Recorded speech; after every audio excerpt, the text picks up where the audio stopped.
Bonjour. Salut les filles. Bonjour. Les filles, aujourd'hui on est avec Marie, elle est spécialiste en lumière pulsée. Et aujourd'hui Marie, on a une question pour toi, celle d'Amélie, elle a 17 ans et elle se demande quelle est la différence entre la dépilation et l'épilation. Est-ce que tu peux nous aider? Bien. Alors Amélie, c'est assez simple. Tout simplement, l'épilation, c'est le fait d'arracher une partie du poil, qui est jusqu'au bulge, ce qu'on appelle le bulge. C'est le petit point noir que vous allez retrouver lorsque vous épilez à la pince. Donc c'est une partie du poil. Et la dépilation, c'est le fait de détruire au niveau du bulbe du poil ce qui va générer le poil. Donc d'un côté, vous avez la dépilation où on détruit le bulbe, et d'un côté, vous avez l'épilation où on vient arracher une petite partie du poil. D'accord. Donc du coup, est-ce que la dépilation va durer plus longtemps que l'épilation? Alors non, l'épilation n'a aucune incidence. L'épilation à la pince n'a aucune incidence sur le bulbe du poil. Ce qui génère, dans le bulbe du poil, on va avoir tout ce qui est cellules germinatives, tout ce qui génère le poil, d'accord? Donc on n'a aucune action lorsqu'on épile, lorsqu'on vient arracher une petite partie qui est au niveau de l'épiderme, sachant que le bulbe du poil, lui, il est dans le derme-hypoderme, c'est-à-dire qu'il est vraiment en profondeur. Ah oui, il est vraiment en profondeur, Voilà. on ne peut pas aller le chercher avec Absolument une pince pas. ou avec une cire. Donc la cire. c'est totalement... Donc ce n'est qu'avec la lumière pulsée qu'on peut tout le à faire. fait, ou au laser, avec Ou au les laser. dermatologues.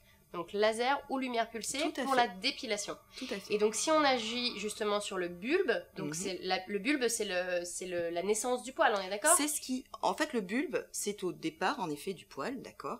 Là, dans le bulbe, vous avez... En fait, c'est comme une poire. Dans cette poire, vous allez avoir des cellules qui vont générer, qui vont créer, qui génèrent le poil. D'accord? Si on vient détruire ces cellules, du coup, vous n'aurez plus la possibilité de générer du poil.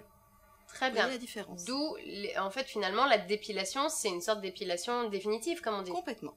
Très bien. Voilà. On détruit ce tout qui génère le poil. pourrait faire pousser un poil. Absolument. Bon, bah, parfait. Voilà. Donc, lumière pulsée ou laser pour la dépilation, qui sera à longue durée ou définitive. Tout à fait. Vous avez des catégories différentes. La preuve, c'est que vous avez même de la lumière pulsée sur les ventes par correspondance, etc.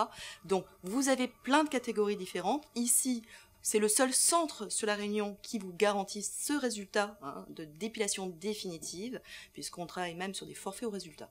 Voilà. Alors, justement, définitive ou longue durée, semi-permanent, ça etc. va dépendre de la force de la lumière pulsée, c'est ça? Alors, ça va dépendre de ça va dépendre aussi du protocole, ça dépend du matériel, enfin, c'est un ensemble, d'accord? Mais en effet, le matériel, comment vous dire, c'est comme une voiture, vous avez une 2 chevaux et une Formule 1, ça reste une automobile seulement, ce n'est pas du tout les mêmes catégories. Attention, donc chez Marie, c'est définitif. Voilà. Ok, Vous le merci. Merci beaucoup Marie. Merci, jolie. Bye bye les filles. Au revoir.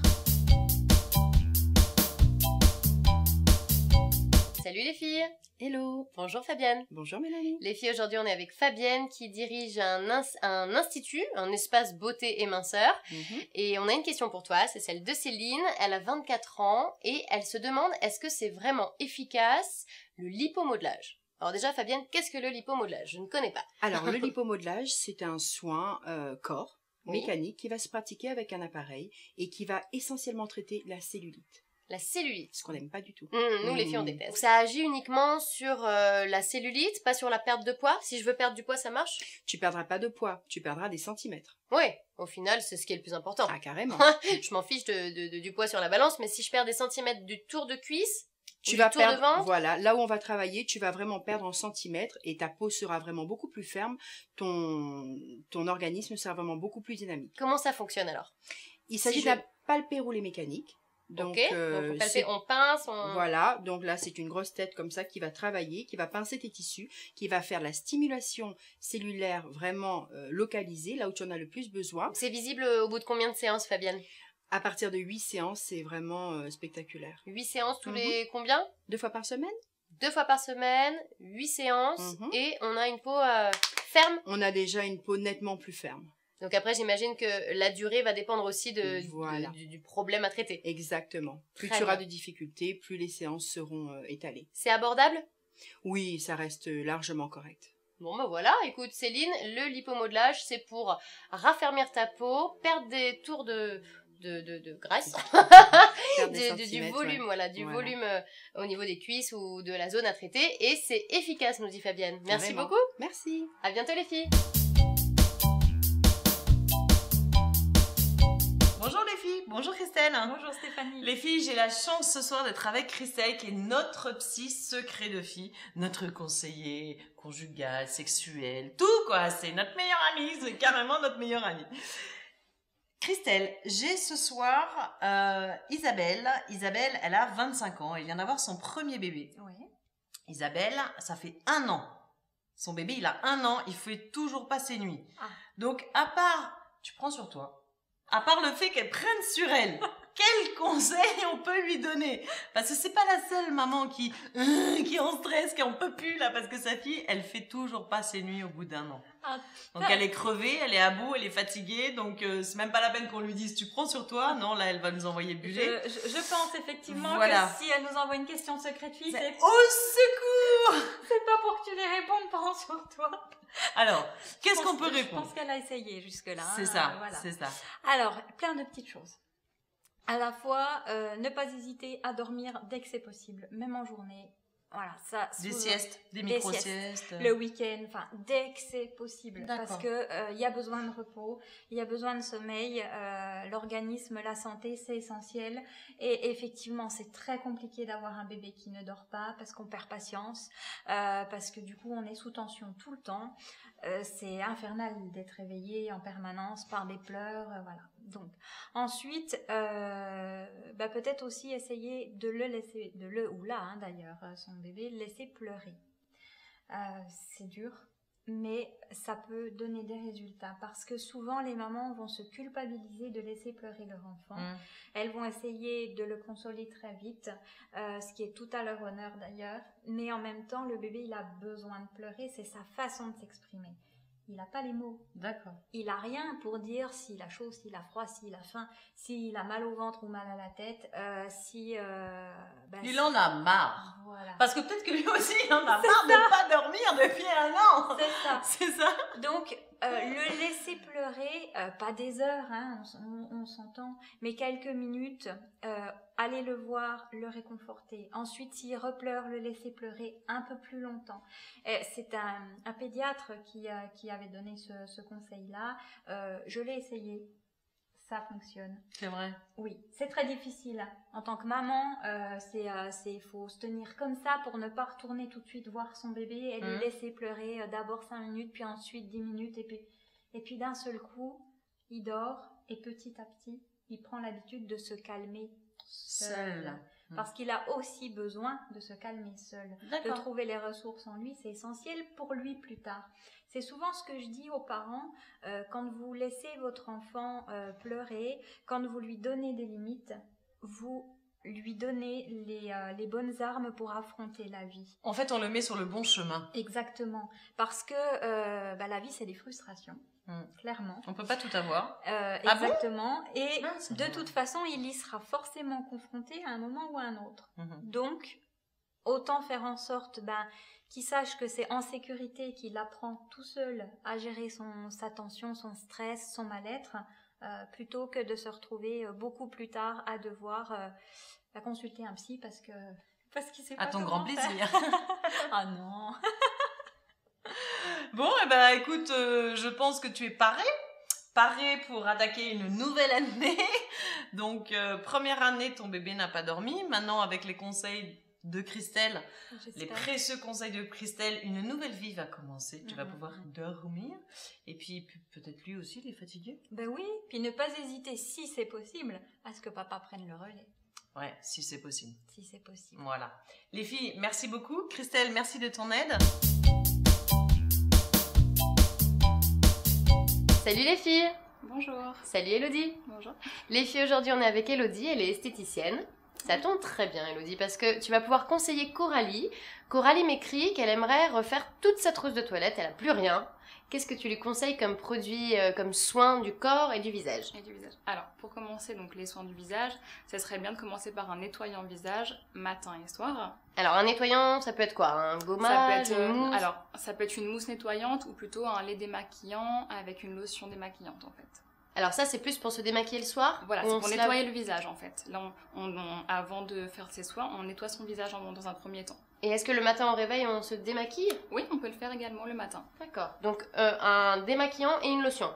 Voilà. Ça, c'est pour le matin et le soir pour nettoyer sa peau. Dans un deuxième temps, faire un gommage du visage. Donc ça, c'est 1 fois par semaine. 1 fois par semaine. Voilà. Gommage, on préfère quoi? En bille, en... Ça dépend des préférences, mais un petit grain en fait fin pour le visage pour pas irriter la peau. Donc un petit grain fin, 1 seule fois par semaine. Une pas seule plus. fois par semaine, c'est suffisant, ça va permettre d'enlever les peaux mortes. Très bien. Est-ce que c'est vrai qu'après un gommage, il faut faire un masque hydratant? Ou c'est pas obligatoire? L'idéal, c'est de faire un masque juste après le gommage du visage. Je suis calée, hein. Donc du coup, gommage, enfin démaquillant, lotion, gommage, 1 fois par semaine. Et un masque, pareil, 1 fois par semaine, donc après le gommage, justement. Le masque, on le prend uniquement hydratant ou est-ce que... On le prend par rapport à son type de peau. Donc si on a la peau grasse, un masque assainissant. Alors ça va, un masque absorbant désincrustant, par exemple. Pour les peaux sèches, donc un masque hydratant. Et pour les peaux matures, on peut mettre un masque hydratant anti-rides. Hydratant anti-rides, d'accord. Bon, très bien. Donc Coralie, elle a 26 ans, donc je pense qu'un masque hydratant, c'est ce qui convient à tout le monde, oui, en général. Très bien. Bon, Coralie, un masque hydratant, et à part ça, pour le et corps. après, également aussi pour le visage, une crème solaire. Ah bah oui, forcément, ça évite le vieillissement, les taches brunes, Voilà, exactement. le cancer de la peau. Crème solaire, c'est... Crème solaire, indice 50, surtout pour ici à La Réunion. Très bien. Indice 50, est-ce que tu conseilles de mettre sa crème solaire le matin avant de se maquiller? Alors, elle peut se maquiller, enfin voilà, elle se met sa crème solaire et après elle se maquille. Très bien. Et il paraît qu'il faut le renouveler toutes les 2 heures. C'est difficile quand on est maquillé. Quand on est maquillé, après on a il y a des fonds de teint avec un écran solaire dedans, donc... Ça peut être pas mal, hein. Ça peut être une bonne solution en tout cas pour renouveler sa protection solaire, de prendre un fond de teint ou une crème teintée, quoi. Voilà. Très bien. Pour le corps, c'est parti. Qu'est-ce qu'il Pour nous le faut? corps, un gommage du corps également. Ouais. Faire un gommage du corps Ça se une fois fait par tous les- semaine. Une fois par semaine. 1 fois par semaine. Et du coup, le gommage du corps, ça s'achète en grande surface ou est-ce que... En institut. Ou en institut, évidemment. C'est ce qu'il y a de mieux. Bouh. Ok, en institut, ça sera certainement de meilleure qualité. Voilà. Donc, un gommage qu'on fait 1 fois par semaine. 1 fois par semaine, voilà. Alors, par rapport au gommage du visage, le grain sera plus gros. Oui, forcément, la peau est plus dure et plus Voilà. épaisse. Ok. Et ensuite, une crème hydratante ou une huile selon les préférences. Crème hydratante, est-ce qu'on prend quelque chose, je sais pas, contre la cellulite ou qui lift un peu ou pas Après, ça dépend du problème de peau qu'on a. Après, il y a des huiles plus ou moins riches. Donc, ça va dépendre si on a la peau très sèche ou pas. Si on a des vergetures, une crème plus pour les vergetures.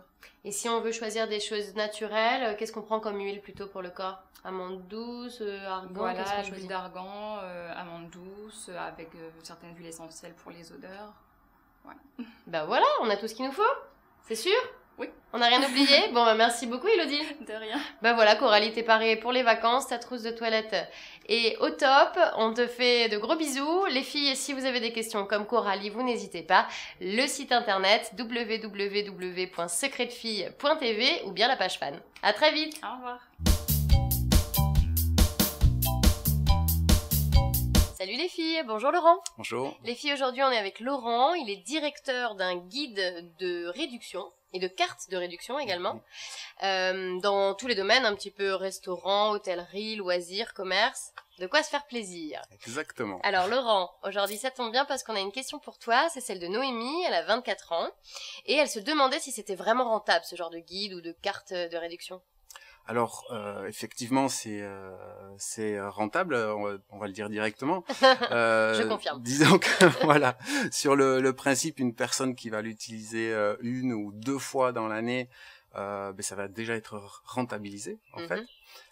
Mais après, voilà, quelqu'un qui a un peu l'habitude de l'utiliser, pour citer quelques exemples, ça va être 50% sur le lissage brésilien, 50% sur la coiffure aussi, pour rester dans le même domaine, vous avez 50% sur les massages, sur les soins, tout ce qui a trait à la beauté. Alors 50% c'est la première fois qu'on l'utilise. Exactement. Et après on voilà. peut l'utiliser toute l'année. Après, vous pouvez revenir chez le même partenaire tout au long de l'année avec une offre qui est moindre. Voilà, une en offre général, fidélité c'est 15, entre 10, 20, 10 et 30%. Voilà, tout C'est à ça. fait.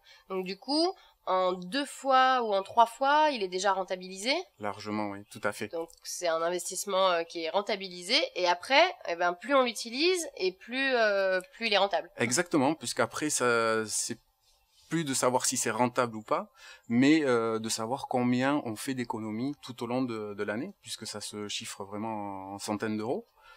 puisque comme tu disais, il y avait tout ce qui est commerce, mais aussi il y a les restaurants. Donc quand on a 50% sur sa note, ça fait de suite plaisir. Est-ce que tu as déjà calculé au bout de combien de fois ce guide est rentable? Alors combien d'utilisations? Ça va très vite. On dit généralement 1 ou 2 fois. Donc c'est vrai que ça va très très vite, mais c'est vrai que si vous faites sur un hébergement, sur un gros loisir, sur une grosse prestation, ça peut aller en une fois. En une fois, voilà, on fait déjà des économies. Voilà. Bon bah écoutez, merci beaucoup Laurent. Merci, ouais. Voilà Noémie, tu as ta réponse. En tout cas, c'est rentable. À très bientôt les filles. Et puis n'oubliez pas, si vous avez des questions comme Noémie, vous n'hésitez pas. La page fan que vous connaissez toute par cœur, ou alors le site internet www.secretfille.tv. À bientôt.